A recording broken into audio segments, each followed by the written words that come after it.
இந்த நாட்டினுடைய பிரதம மந்திரிக்கே முதுகுல குத்தனவர். திருமதி வி.கே. சசிகலாங்கிற சின்னம்மாவுக்கு முதுகுல குத்தனவர். ஓபிஎஸ் கம்ப்ளீட்டா குத்தி இனிமேல் திருமதி சசிகலா சொன்ன மாதிரி இடமே இல்லைன்ற மாதிரி இப்படிப்பட்ட நபரை நம்பி போனது யார் தப்புங்க? சொல்லுங்க பார்ப்போம். எவ்வளவு தெனாவட்டா திமிரு. போன எலெக்ஷன்லயே என்னாச்சு? சீட்டு தரேன்னு சொல்லி திரு கே.பி. முனுசாமி துரத்தியே விட்டாரு. 5 ஸ்டார் ஹோட்டலில் மீட்டிங் நடக்குது, அங்கே மீட்டிங் நடக்குது. அதனால இவங்களை கண்டாவே அவங்களுக்கு பிடிக்கிறது இல்லை. அந்த சுத்தி சேலஞ்சு அலைச்சல் இருக்கு பாருங்க, கிரீனிஸ் ரோட்ல நான் அங்கதான் இருப்பேன். பார்க்க அடிக்கடி வருவார். என்னென்னவோ பண்ணி ஏதோ இங்க ஓடி அங்க ஓடி என்னென்னவோ பண்ணி பார்த்தாங்க.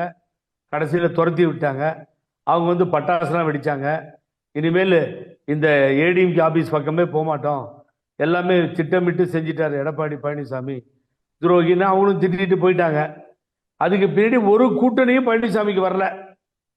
கூட்டணியே இல்லாம அலையிறார். யாராவது வருவாங்களா அப்படின்னு இவங்களே ஏடிஎம்கே ஆபீஸ் இருந்து இது இவருடைய வேண்டுங்கிற ஆளுங்களாம் அனுப்பிச்சு தூது போய் கை காலில் விழுந்து பிரேமலதா விஜயகாந்தை கூட்டு வந்து அதுக்கு பின்னாடி ஆபீஸுக்கு வர்றது, இவர் அந்த ஆபீஸுக்கு போறது, அப்புறம் அவங்க வர்றது, இவர் நாற்காலியில் அவங்க உட்காந்துட்டாங்க. அது தெரியுமா உங்களுக்கு? ஏடிஎம்கே ஆபீஸ்ல பரவாயில்ல நீங்க உட்காருங்கன்னு சொல்லி இவங்க வந்து அண்ணா எங்க அண்ணன் பழனிசாமி அப்படின்னு ரொம்ப பாசத்தோட அண்ணார் பழனிசாமின்னு நாங்க போய் உட்காந்துருந்தோம். கேப்டன் மறைவுக்கு நானும் ஓபிஎஸ் அண்ணனும் போய் அங்க உட்காந்துட்டு ரொம்ப நேரம் சகோதரி தமிழிசையெல்லாம் வந்திருந்தாங்க. அவர் அடக்கம் பண்ற வரைக்கும் அங்கேயே இருந்தேன். நான் வணங்கி வார்ம் சல்யூட்டேஷன் செலுத்தி அந்த தலைவராக இருந்த அவருக்கு எல்லாம் பண்ணிட்டு தான் நம்ம வந்தோம்.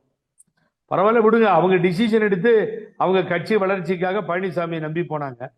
இதே நக்கீரல்ல உங்க பேட்டியிலையும் மற்ற இடத்துலையும் நான் சொன்னேன், பிரேமலதா விஜயகாந்துக்கு முதுகுல குத்துவார் அப்படின்னு.